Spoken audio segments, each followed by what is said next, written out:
Today, in the fourth of a 195-part series about world economies, we're going to talk about the economy of modern France. But first, hit that subscribe button and turn on that notification bell so you stay educated on how your money works. France is the 7th largest economy by GDP. It is the 3rd largest economy of Europe after Germany and the United Kingdom. France has a diversified economy that is dominated by the service sector, which represents about 80% of its GDP, while the industrial sector accounts for nearly 20% of its GDP, and the primary sector accounted for the remaining 1.7%. The 5th largest trading nation in the world and 2nd in Europe after Germany, it is the 3rd largest manufacturing country in Europe behind Germany and Italy. It's also the 2nd largest producer of luxury goods in Europe after Italy. France is also the most visited destination in the world, as well as the EU's leading agricultural power. France is the largest foreign direct investment recipient in Europe, and it's Europe's 2nd largest spender in research and development, ranking among the top 10 most innovative countries in the world, as well as the 15th most competitive nation globally. France has the 20th highest GDP per capita with $39,257.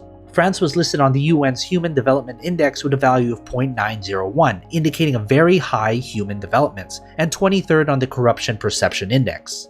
Paris, a leading global city, has one of the largest GDPs in the world, and the 1st city in Europe and 3rd worldwide for the number of companies classified in the Fortune Global 500. Paris has been ranked as the 2nd most attractive global city in the world. With 31 companies that are part of the world's biggest 500 companies, France is the most represented European country in the Fortune Global 500, ahead of Germany and the UK. France was also the country that weighed the most on the Euronext Euro Stock 50, representing 36.4% of all assets, ahead of Germany. France embarked on an ambitious and very successful program of modernization under state coordination. This program of dérégime, mostly implemented by government between 1944 and 1983, involved the state control of certain industries such as transportation, energy, and telecommunication, as well as various incentives for private corporations to merge or engage in certain projects. Despite being a widely liberalized economy, the government continues to play a significant role in the economy. Government spending at 56% of GDP is the 2nd highest in the European Union.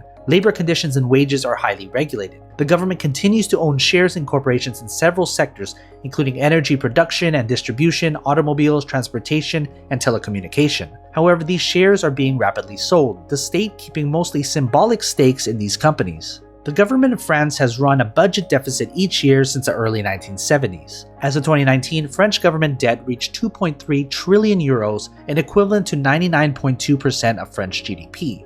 Under EU rules, member states are supposed to limit their debt to 60% of output or be reducing the ratio structurally towards the ceiling and run public deficits of no more than 3% of GDP. France also contributes a large part to the world trade. France is the 5th largest trading nation in the world, as well as the 2nd largest trading nation in Europe. Its foreign trade balance for goods had been in surplus from 1992 until 2001, reaching $25.4 billion in 1998. However, the French balance of trade was hit by the economic downturn and went into the red in 2000, reaching a $15 billion deficit in 2003. Total trade for 1998 amounted to $730 billion, or 50% of GDP. Trade with EU countries accounted for 60% of French trade. In terms of aggregate wealth, the French are the wealthiest Europeans, accounting for more than a quarter of the wealthiest European households. Wealth per French adult was a little higher than $290,000, down from a pre-crisis high of $300,000 in 2007. Almost every French household has at least $1,000 in assets. Proportionally, there are twice as many French with assets of over $10,000